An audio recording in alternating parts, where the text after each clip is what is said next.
Décembre 1805. Le fracas d'Austerlitz s'est tu. Nous avons laissé le prince André Bolkonski allongé sur le champ de bataille, les yeux rivés à ce ciel infini qui venait de lui voler ses rêves de gloire.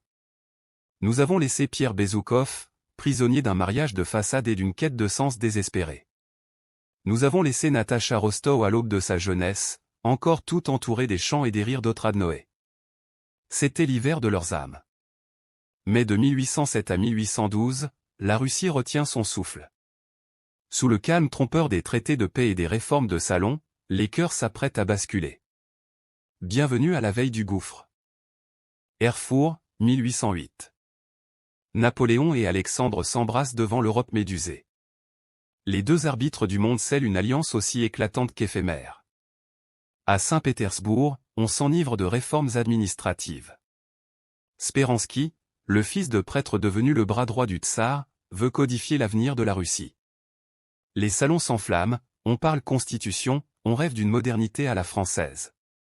Mais derrière ce théâtre politique, la vraie vie palpite, indifférente au décret.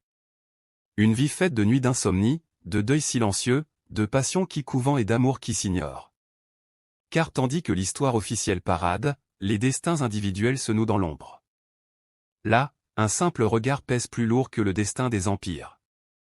Le prince André s'est enterré vivant.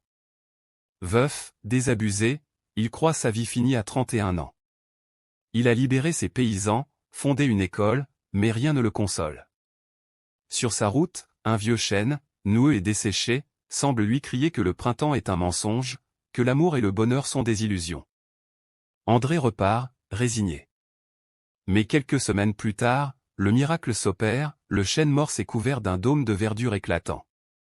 En un instant, la glace se brise dans son cœur. Porté par l'image fugace d'une jeune fille aperçue à une fenêtre, un soir de lune, André comprend que la sève de la vie coule encore en lui. L'hiver de l'âme a laissé place à une résurrection. Pierre, lui, erre dans un autre désert,